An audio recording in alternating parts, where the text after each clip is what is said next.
Hey there, what is up, plant community? If you like my videos, go ahead, give me a like, share, and subscribe. It helps me out. It really helps the channel out. So, yeah, it's a nice spring day.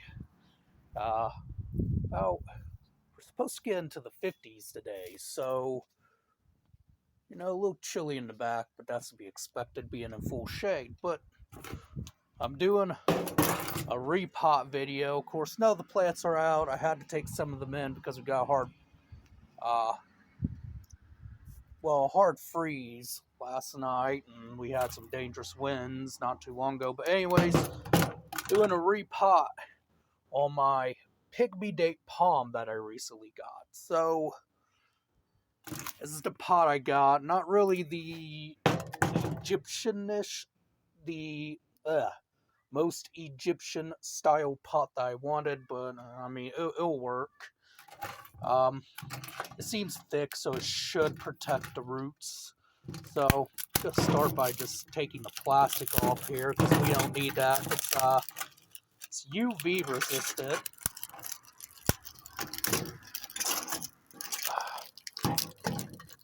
Man, how do other YouTubers do it with just one hand? This is my worst hand too. Hold on. Okay. Like for real, they do unboxing videos and all that with just one hand. I'm just sitting here like the struggle. There we go. Yeah, sloppily do it. There we go. Alright. So there, now we got that part done. Now, next part is get the dirt out here and the palm and the other stuff I'll need for the potting. Alright guys, I'm back. So, it's not too much bigger than the pot I've already got, so we'll add a little bit of soil here. And it's wider, so we'll allow the roots to spread out more, which is the goal here. So I got some toilet paper. I mean, not toilet paper, but paper towels. You could use toilet paper. It's whatever your preference really is, honestly. So I'm going to put those on the drainage holes, so that way I don't lose I don't lose no soil. Now, during the summertime, 2 holes will do it because drainage holes, because it's gonna want a lot of moisture anyway. So 2 drainage holes should be good enough for this Pygmy date palm. Now what I'm simply gonna do is I'm just gonna take the soil like this. And this is also kind of fast draining with all the perlite in it, so because there's a whole lot of perlite in it. And I'm gonna fill this up.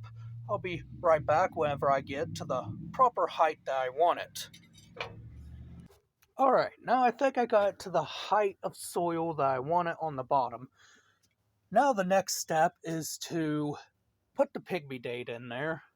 Of course, this is all new soil I have on top of here, but next step is to take the tag out. We'll put the tag back in there, but for right now, we want to focus on the palm. Now what I'm going to do is, I wish I had a camera crew, but I don't, is I'm going to just kind of take this as lightly as I can, and I am going to take it out of its pot. So, just gonna take it, and what I'm gonna do is I'm gonna squeeze around the pot with my hands. So, I don't have a camera crew to show you this process, so. Okay, so I just took my hands, I just gently squeezed it around the pot. Now we're gonna see if maybe we can't. Just gonna. Nope, I'm gonna need both hands. Also, a word of advice too, I forget to mention. When you get a little bit more mature, their thorns right here get a little bit stiff. And they can hurt, and all those are is just modified leaves. So, wear some gloves. I'm not doing this with gloves, so I'm just kind of hazardly doing this. But yeah, when it gets more mature and there's more spines, I'm definitely going to be using gloves. You can believe me on that. But anyways, I'm going to knock this pot off. And, well, first, I should probably see the height. So what I'm going to do is I'm going to take the pot, put it in here. That's a good height. It's already a little bit an inch over. And I'll knock some soil off. Won't really bother the roots. Palms don't like their roots bothered, especially the pygmy date. There was one time I did mess with the roots of a beautiful looking pygmy date palm, and I wind up giving it my friend, to show some plant love. And it was like, as soon as I did that, well, there went the palm. The whole palm turned brown and it slowly declined and died. So I won't mess with the roots of a pygmy date anymore. They just seem a little sensitive to me on the roots. Anyways, I'm going to completely, take this out of the nursery can. I'm going to put it in more of a decorative pot because this is going to be going in the front garden, so it's not like, it's back here where everything's meant to look like a jungle on the porch, but rather going in the front garden where it's meant to look beautiful and showy. So, yeah, let's get it out of the pot here. Just wanted to show you guys these roots before I put it in the new pot. Like, it was really root bound. It definitely, for sure, needed a new pot. Yeah, I guess it was in the greenhouse for a while. Anyways, I'm gonna get up off this glass because this glass is particularly chilly. So, all right. So now we got it in the pot.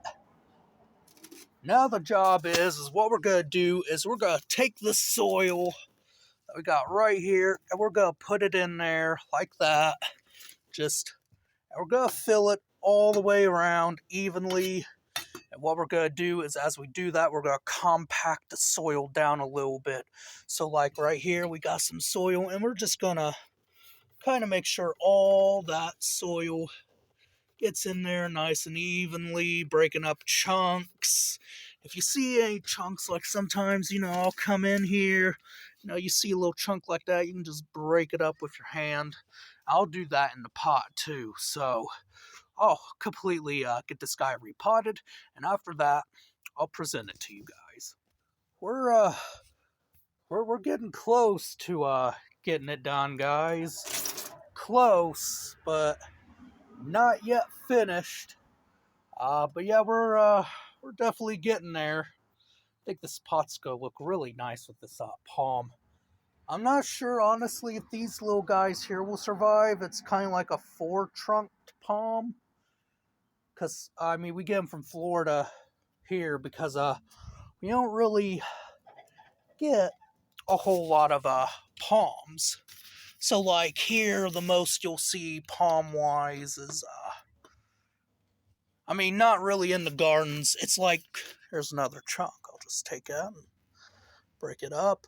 But anyways, so yeah, guys, the most palms we'll see here is like Majesty palms. Stuff you can, sorry about those loud vehicles, but yeah, that's what we'll see here is, we'll see Majesty palms. A lot of people trying to care for Majesty palms, and because it's just a common palm that is sold at like your local big box stores, and so they tend to push a lot of those.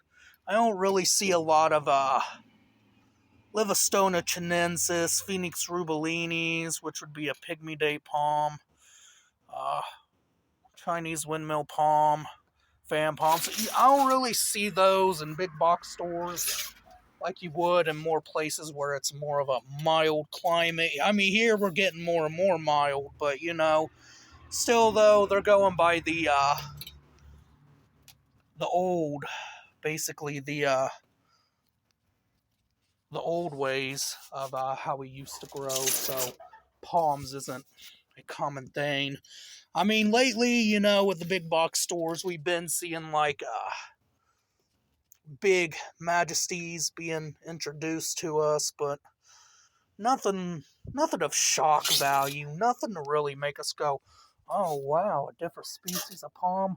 There's usually only one place I know of in my town in Indiana to go get palms from, and that's my local nursery here, Northern Tropics. They sell a lot of good quality palms. If you want to ever get into palm growing and use palms in the garden, um, yeah, that's where I got my trachea from, actually. My Trachycarpus fortunii. And it's done great ever since.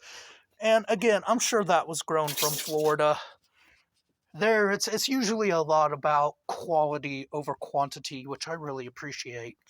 You know, everybody wants a plant, but they want it, you know, then and now.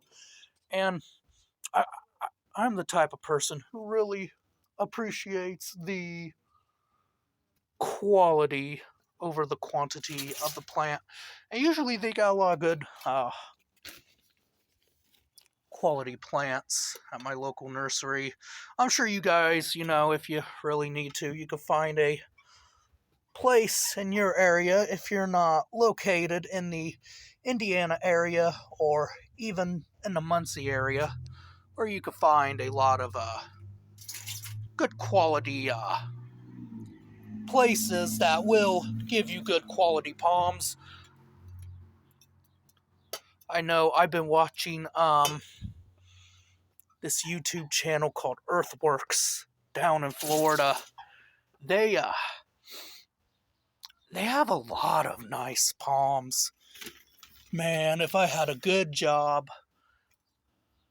Right now, still hunting, cause not making money off of YouTube yet. I gotta quit aiming my camera over there because there's nothing over there, and I'm just getting into the planting of the palm. That's the issue here. Trying to pile the soil up as much as I can, because what's going to happen is when I put in the palm fertilizer and I water this in, some of this soil is going to sink a bit, and I want to get some of that fertilizer in there too for it, and I want to leave a little bit of a brim. You can see I'm leaving a tiny bit of a brim there, so that way when I do water, none of the soil will actually fully come out of the pot, which we don't want. This could probably, give or take, stay in this pot for maybe a year or two just to get those roots widened, because most people where they live, especially up north, I'm not sure about down south, I've never really traveled, but be right back. Alright guys, I'm back, but what was I saying? You know what? I don't forgot what I was saying, but you know what? That's a-okay. Probably bother a few people, but loud cars distracted me. But oh, I was talking about roofs. Yeah, a lot of our ceilings, not roofs, but ceilings are quite tall here. Unless you live like on the north side, which is where all the people with all the money live. I live on the south side, so I prefer to go for more wide pots, more kind of bonsai style pots for my palms, if you will. I do this with really all my trees, and I do this just so I can get more of the height of the plant and not really the tallness with the pot, because let's face it, it gets too tall, I won't be able to keep it indoors and overwinter it. And you know, for us, maybe for people down in Florida, this is a common palm, but here to grow out in the gardens, it's not. And that's really why I would like to keep this palm, is a nice, beautiful garden palm. Maybe even plant some flowers around it eventually, but look, we can see where one of the trucks is gonna go that way. That one's probably try to grow straight. Interesting how these palms will try to grow. Now I'll probably add a little bit of fertilizer, but I won't try to add much because we still got some chilly weather, chances of frost. We'll have chances of frost until April 22nd. My friend in Florida gets a lot longer growing days. She gets dang near the whole year. Here we get 180 days within the growing growing season. I about said system. I don't know why I said that. But yeah. So alright guys. Might put a little bit more soil on top here, not too much more because we don't want to overdo this beauty. Alright, now we got our Pigmy date palm. That looks quite presentable to me. UV resistant pot, nice little detail on the pot. Better detail than this thing. And what is up with all, like, I mean, look at the soil. What is up with all these, what looks like seed shells in the pot? I mean, I don't know, maybe some palm growers from Florida could tell me what's up with that. I never did understand that. My windmill palm came in the same way, and I'm still confused on why you guys do that. Like, if you could tell me, that'd be excellent. Cause yeah, I don't really know. And you know, I would love to know why you guys do that. So they're not 3 gallon, but you know, people can know what the palm is and everything like that. And so that way, if they have any questions, they could just read the tag and I don't have to tell them. Alright, now the next step is to get a bit of palm fertilizer. I'll be right back with that. Alright guys, so I got my palm fertilizer. Now, for those who is curious on what I use the good old, let me use my other hand here. I use the good old Miracle Grow Shake and Feed Palm Plant Food. It's good for palm and fertilizers.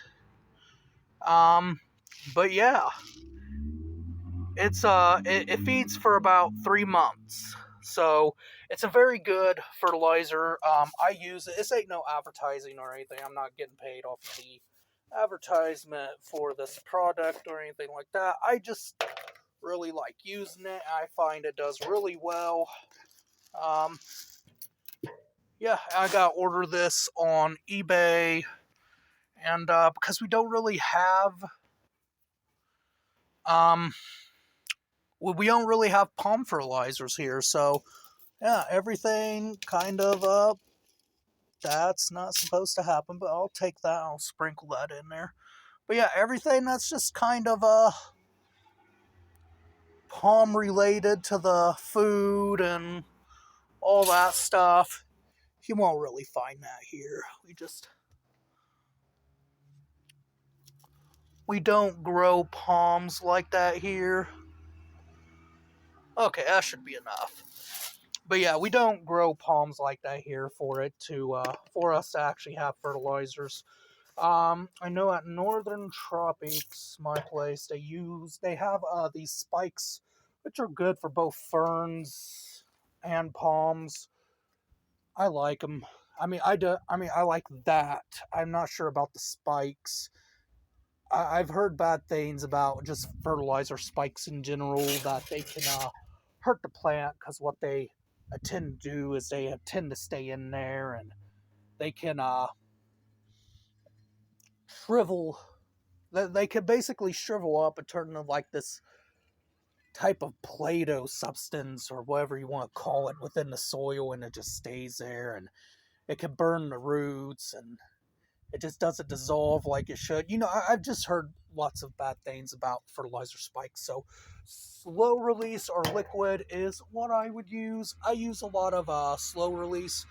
Although slow release for me, I tend to forget the how many months I have it in there. So my palms just tend to get it whenever. All right, now I gotta water him in. All right, guys, I got my water here. What I'm gonna do is I'm just gonna take that and just water it in gently. Kind of show that I appreciate this palm. I love this palm. And I want you to make it through winter for me. Because my last Pigmy date, if you guys remember, this is not the exact Pigmy date, and I think I did a video on it. And it did survive. It was a triple trunk and did not survive for me. Again, I'm not sure if the little ones in here will survive, but I will be happy with a double trunked palm rather than a triple trunk. And comment below if you guys have these in like direct sunlight for 24 hours, because I don't keep mine in direct sunlight for 24 hours, because the last time I did, it just it did survive. What happened is it slowly got yellow and slowly died back, and it died. I've seen in some places where people do keep these in direct sunlight, so I'm curious. Do you guys keep it in direct sunlight? Because I would love the day where I could actually keep this in direct sunlight. But it's like every place I do see where people do keep them, it's like they get a certain amount of direct sunlight and then the rest is shade. So I might try that with it this year instead of putting it in direct sunlight. Because like I said, every Pygmy date palm that I seem to put in direct sunlight, and people tell me to put in direct sunlight, it doesn't seem to do good at all for me. So I don't want to put it through that hassle if it's just going to suffer on me. I'd prefer to completely avoid that. I mean, especially since here I gotta bring it in because it gets too cold. It could take temps of 40 degrees. I pushed it to that in a pot, which we gotta remember, it's always gonna be colder in a pot than it ever would be in the ground. And like I said, I pushed it in the 40 degrees, but yeah, I prefer not to push it anymore. I know my friend in Florida, she pushed hers because they had a hard freeze. And I tried telling her to bring it in, and poor thing, spear pulled, I guess, from what she told me. So I'm not sure if that ever made it back for her, or if maybe one trunk spear pulled and it died, or whatever happened. But if she cured it and it came back and from spear pull, excellent. I'm happy for her, and I hope the palm continues to do good. But so yeah, Pygmy date palm has been watered. Here's what it looks like. Hope you guys enjoyed my repotting video. A little bit of a lengthier video than I wanted, but yeah. Hope you guys have a good rest of the day.